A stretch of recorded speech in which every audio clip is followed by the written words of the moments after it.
Bror Fredrik coming at you with another episode of Hey Bror Fredrik. On today's episode, I'm going to tell you about a credit card scam that has hit Las Vegas. I'm sure it's in other towns. I'm sure it's been around for a while, but it is starting to become something prevalent here in Las Vegas, and you need to know about it so you don't become a victim.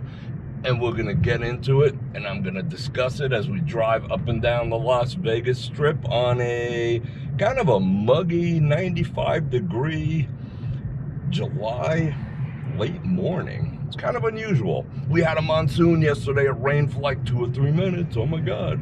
And we'll discuss the new credit card scam right after this.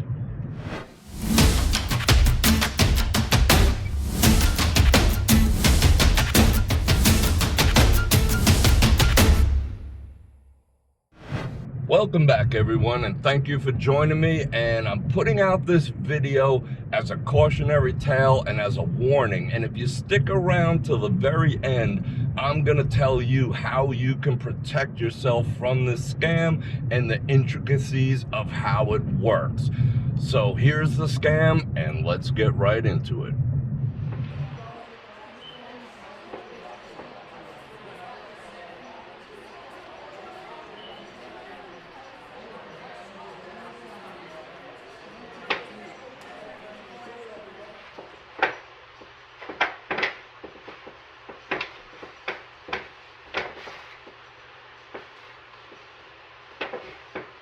Hi, I'm calling from the front desk. I have some bad news. Unfortunately, your credit card came back as declined. So I was hoping we can straighten that out. I'm sure it's something very, very minor. Yeah, maybe a misspelling or one digit off or something like that. Maybe the expiration date. But can we go over those details real quick? Okay, great. Will it be the same credit card, or will we be using a different credit card this time? Same credit card? Okay. Just repeat the numbers back to me, please.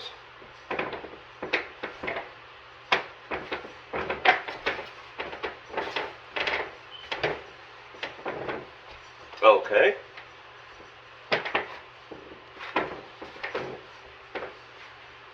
Okay, I'm ready. Whenever you are. 5, 4. Okay, and what is the expiration date on that card?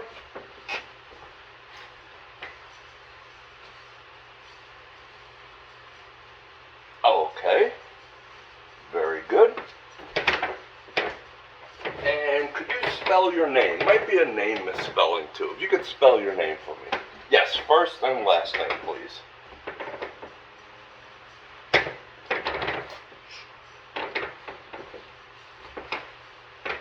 Jones, Jones, okay.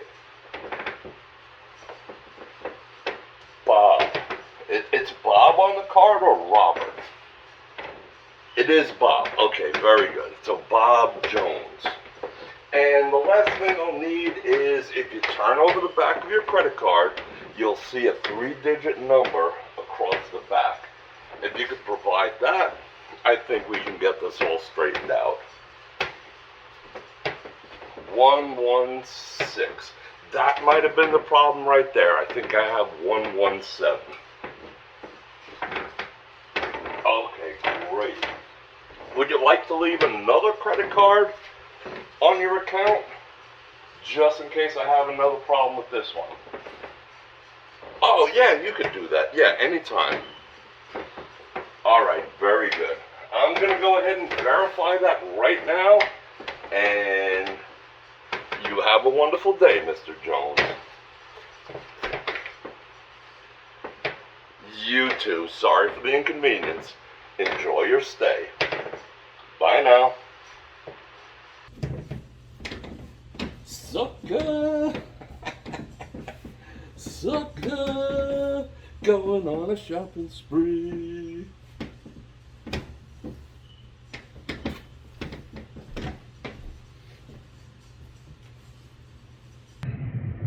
So there you have it. That's basically the scam in a nutshell.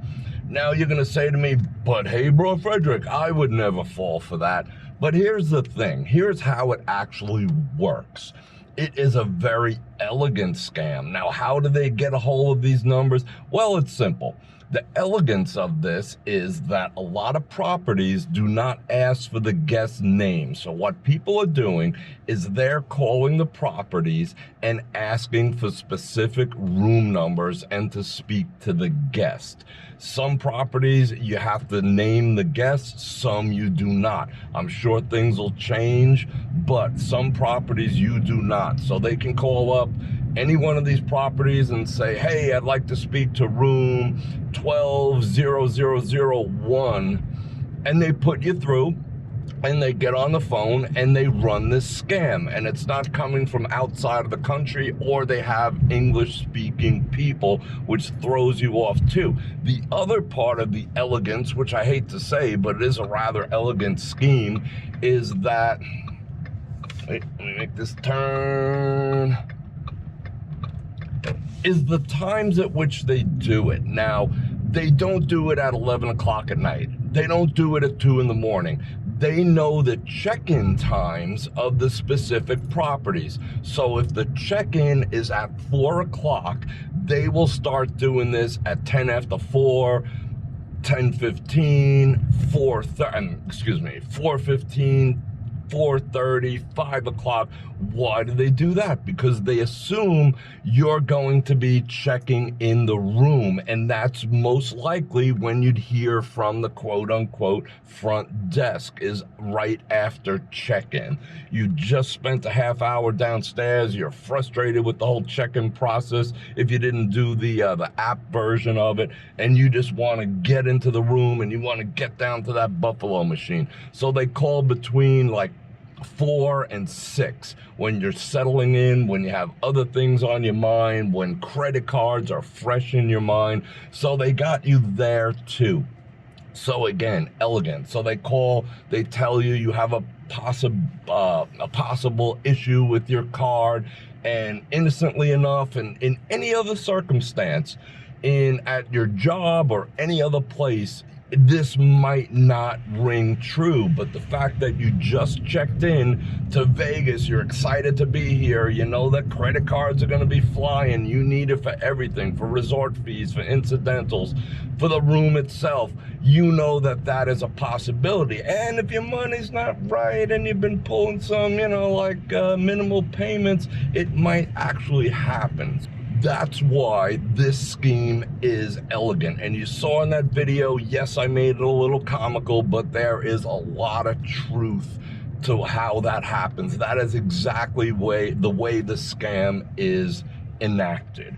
Now, what can you do? You sat through the whole thing, I made you aware of it, and I promised you something you can do to protect yourself. Well, actually, there's 2 things you can protect yourself.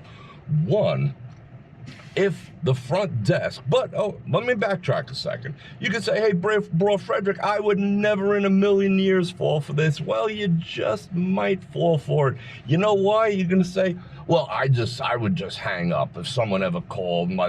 But see, I'm giving you the advance warning. If you don't have the advance warning, you might not hang up. But let's suppose you did.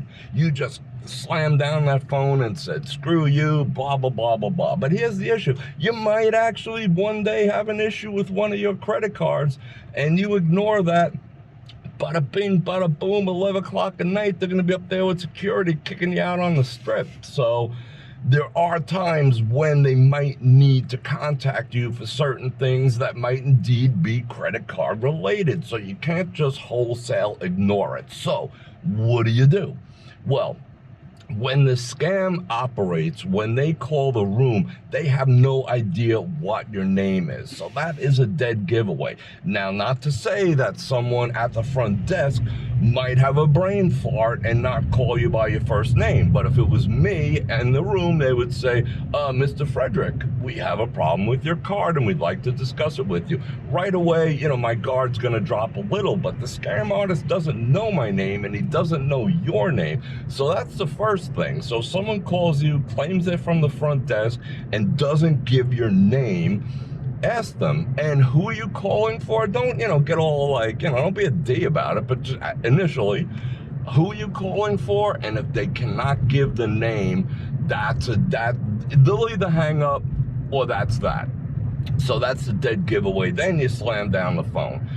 The other thing that you can do in such a case, let's just say they do happen to know your name. There might be a little inside fluky dookies going on there, you know what I'm saying?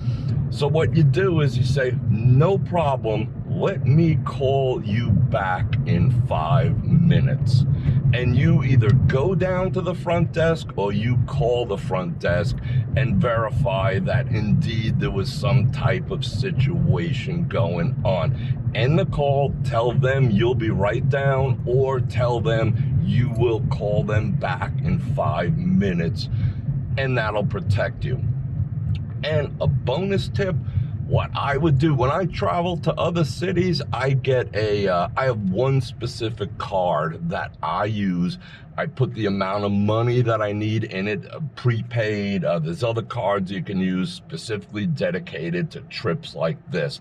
That way, if someone did get a hold of my credit card that I know I'm strictly going to use for deposits, incidentals, and dumb stuff, if they get a hold of that, the most that they're gonna get is $200. It's not gonna ruin my entire trip. So that's the last pro tip. So I hope you guys don't fall victim to this. I hope you pay attention. Las Vegas is a wonderful, amazing town, but the fact that it's in a wonderful and amazing town brings the creepsters out of the woodwork. So that's the latest scam. I wanted to bring it to you. Protect yourselves and enjoy the town. And I'm gonna thank you for joining me for this little trip up and down the strip and this cautionary tale. And if you'd like to support the channel, if that information was useful, I'd appreciate a super thanks. You could support me on Patreon, get a channel membership, or click on any links in the description below, especially my channel partner, which is Olight, for the best damn flashlights and EDC carry gear known to man. And right now I'm gonna drop the 9% word of the day. Bam, right there. Put that in the comments and that'll let me know, and it'll let YouTube know that you stuck around to the very end. And in the comments, also put scams that you heard of going around town or going around any area, your town, and your neck of the woods, and let's be safe out there. And on that note, Bror Fredrik out. Check the mic and make sure it sound right, boys.